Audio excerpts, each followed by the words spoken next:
इतनी लंबी यात्रा से आए हो, कुछ क्षण विश्राम कर लो। आओ, जल ग्रहण करो।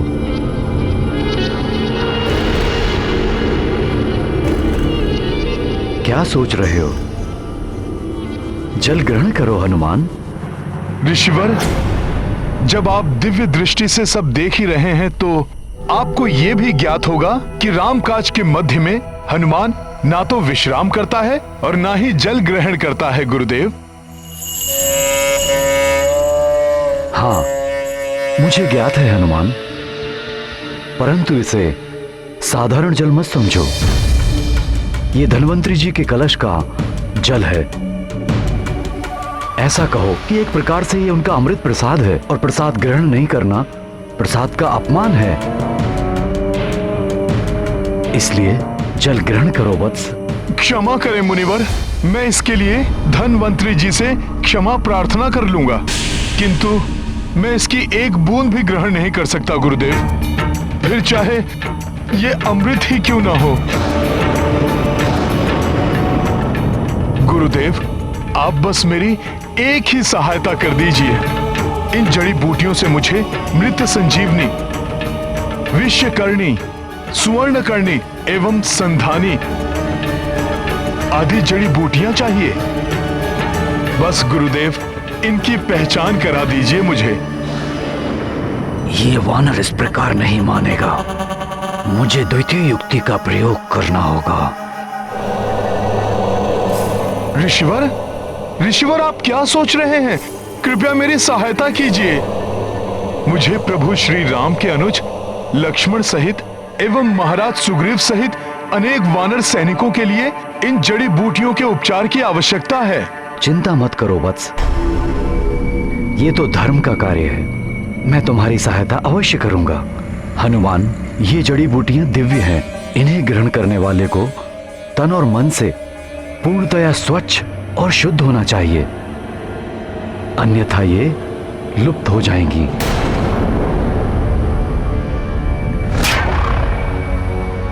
तो इन्हें ग्रहण करने से पूर्व जाओ, वो जो सामने सरोवर है उसमें जाकर स्नान कराओ।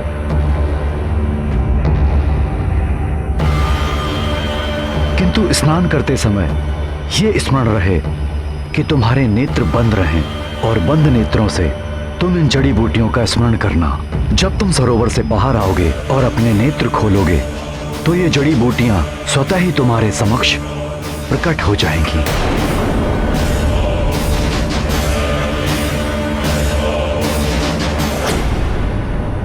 जाओ, स्नान कराओ। किंतु ऋषिवर, नेत्र क्यों बंद रखने हैं? तुम प्रश्न बहुत करते हो हनुमान। इसके पीछे एक लंबी कथा है। तुम्हारे पास समय है? सुनना चाहोगे? नहीं गुरुदेव, इतना समय नहीं है मेरे पास। मुझे सूर्य उदय से पहले ही लौटना है।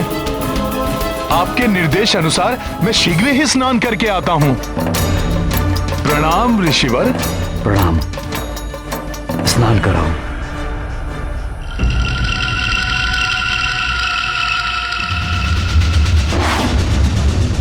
अब आएगा आनंद। जैसे जैसे ये मूर्ख वानर सरोवर में उतरता जाएगा, अपनी मृत्यु के निकट पहुंचता जाएगा।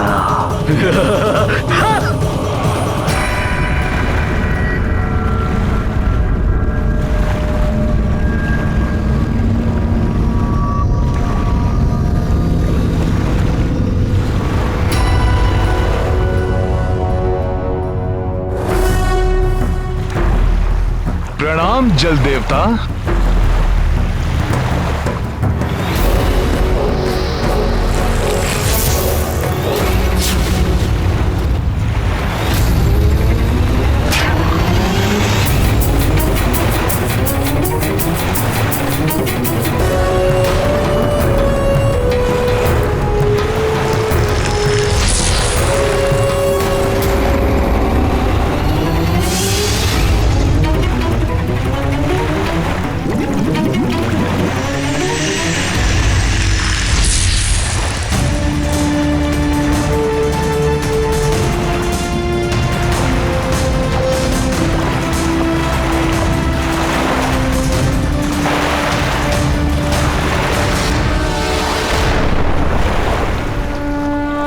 जय श्री राम, जय श्री राम, जय श्री राम।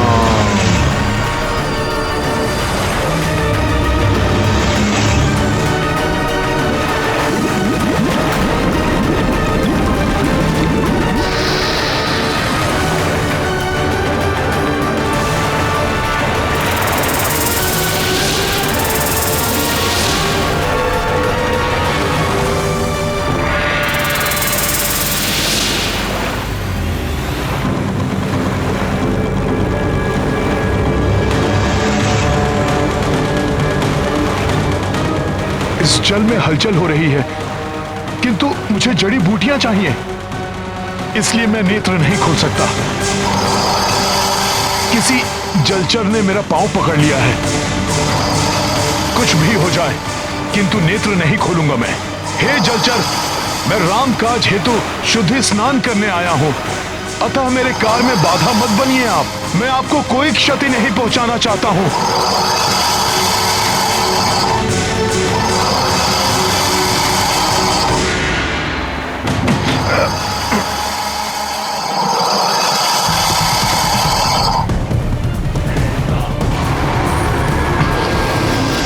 मैं आपसे पुनः विनती करता हूं, मेरा पांव छोड़ दीजिए। मैं आपसे युद्ध करने नहीं आया हूं।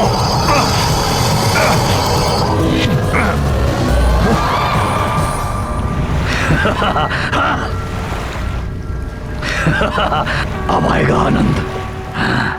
ये वानर इस महामकरी से बच नहीं पाएगा।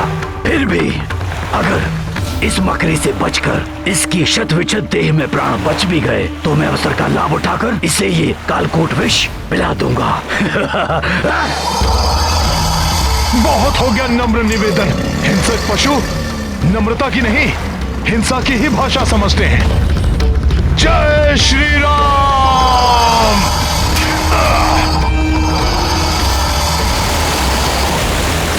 ये मकरी राक्षसी इतना शीघ्र परास्त नहीं होने वाली मूर्ख वानर, तुम बच नहीं पाओगे इससे। हे दिव्य सरोवर, शुद्धि स्नान में मेरी सहायता कीजिए, जिससे कि मैं सूर्य उदय से पूर्व ही जड़ी बूटियां प्राप्त करके लंका लौट सकूं।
राक्षसी मकरी अप्सरा बन गई।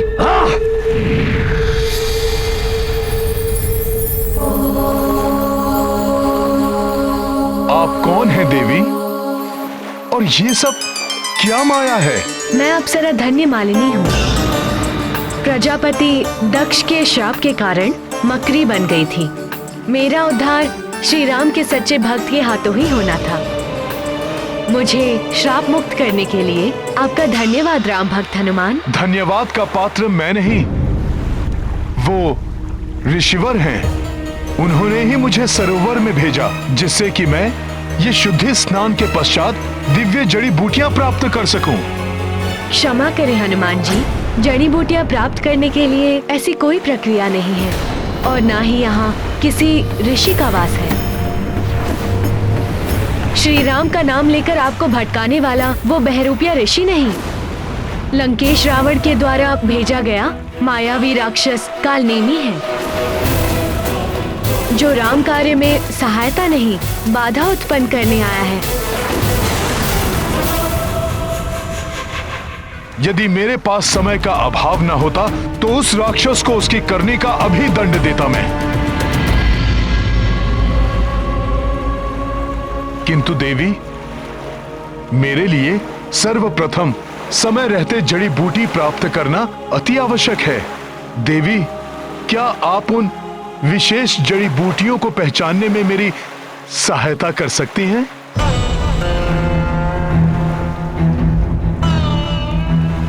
आपके उपकार के प्रति फलस्वरूप आपकी सहायता करके मैं स्वयं को भाग्यशाली समझती, किंतु दुख है कि मैं इस राम काज में आपके लिए मात्र शुभकामना ही कर सकती हूँ,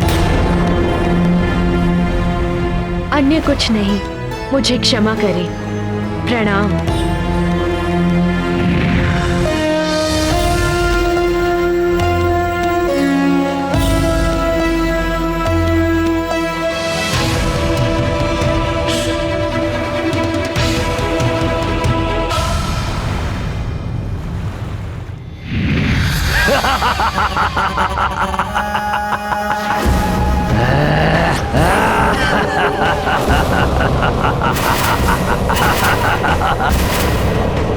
हनुमान, उस अप्सरा ने तुम्हें मेरा परिचय दे दिया होगा, किंतु तुम्हें ये बताना भूल गई होगी कि इस कमंडल में प्रसाद कौन सा है। इस कमंडल में धन्वंतरी का जल नहीं है, इस कमंडल में है महाकालिया नाग का कालकूट विष, जिसे अब मैं इस सरोवर के जल में मिलाने जा रहा हूँ, जिसके मिलते ही इसका सारा जल विषाक्त हो जाएगा। यहाँ के सारे जलचर, तुम, वन्य पशु पक्षी सब क्षण भर में समाप्त हो जाएंगे। और एक बात और, जिन जड़ी बूटियों को तुम प्राप्त करने इस हिमालय क्षेत्र में आए हो, वो सब नष्ट हो जाएंगी, सब नष्ट हो जाएंगी। जिन जड़ी बूटियों को तुम प्राप्त करने इस हिमालय क्षेत्र में आए हो, वो सब नष्ट हो जाएंगी, सब नष्ट हो जाएंगी।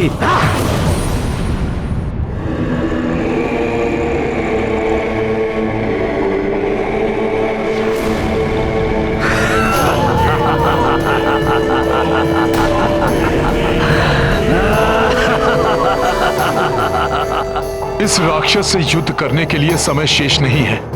इसी के कालकूट विष से इसका वध कर देता हूं मैं।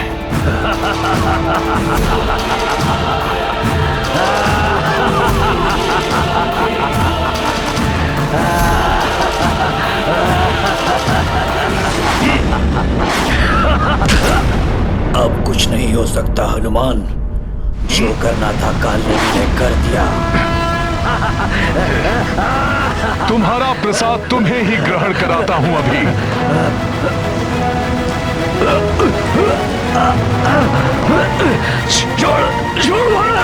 छोड़ मुझे। हनुमान के होते हुए वन के जीवों और वनस्पतियों का नाश नहीं कर पाओगे तुम पापी।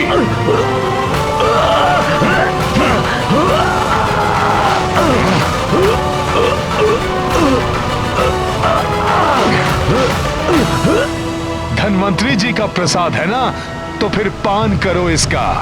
कालिया नाग का विष है, कालकूट विष। सारद सहित अहिंसा, प्रेम दिक्पाल जहाँ दे, कभी कोविद कह सकेगा। जाओ, तुम्हें मुक्त किया।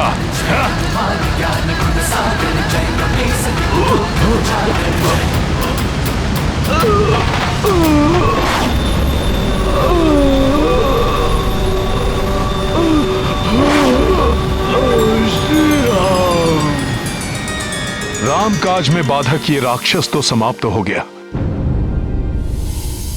किंतु मेरी दुविधा अभी तक समाप्त नहीं हुई। मैं पहचानूं कैसे उन जड़ी बूटियों को?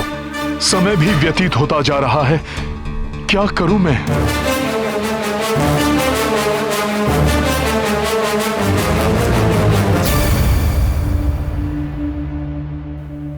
अब तो रात्रि का अंतिम पहर आरंभ हो गया है।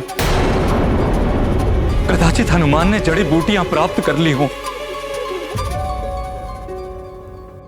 किंतु विभीषण जी, महामायावी कालनेमी अभी तक यहां नहीं आया।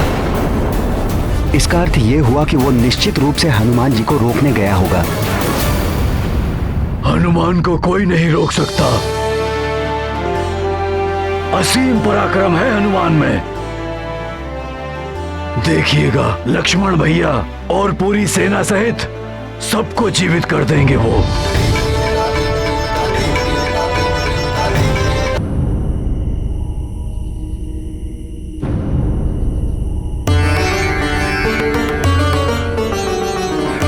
कौन कौन सी है वो विशेष जड़ी बूटियां, कैसे ज्ञात करूं मैं?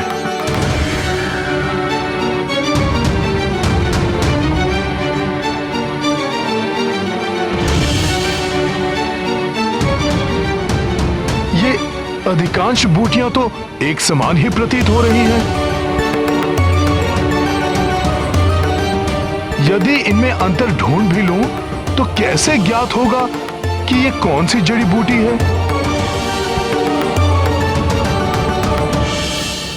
वहां सब मेरी आस लगाए बैठे होंगे और मैं बूटियां ही नहीं पहचान पा रहा हूं।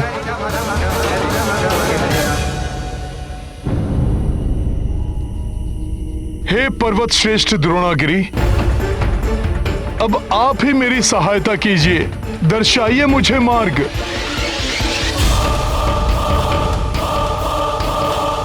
समय तो व्यतीत होता जा रहा है, कहीं सूर्योदय की बेला आ गई तो बड़ा अनर्थ हो जाएगा। भैया लक्ष्मण सहित पूरी सेना के प्राण संकट में पड़ जाएंगे। मुझे शीघ्र ही कोई निर्णय लेना होगा।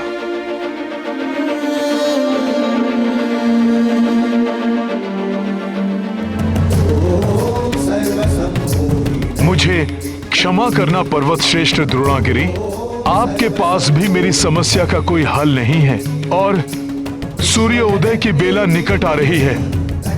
अतः उन जड़ी बूटियों को ले जाने के लिए मेरे पास अब एक मात्र विकल्प ही शेष है, आपको यहां से विस्थापित करके लंका ले जाना।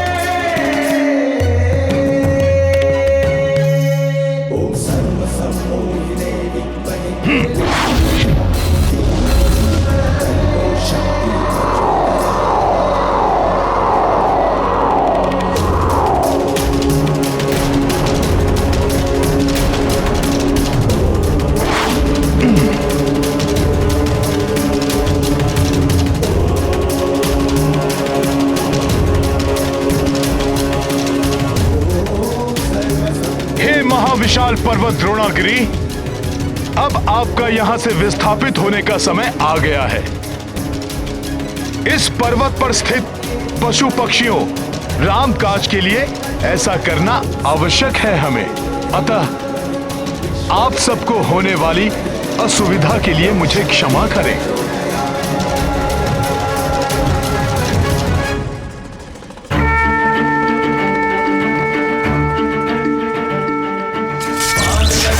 लक्ष्मण के सब प्राण सजे सुत रावण मारो, सुषेण समेत द्रोण सुबीर उबारो। जानि सजीवन हाथ गई तब लक्ष्मण को तुम प्राण उबारो।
चुनौती कितनी भी कठिन हो, व्यक्ति यदि अपने कार्य के प्रति दृढ़ संकल्प है तो समाधान निकल ही आता है।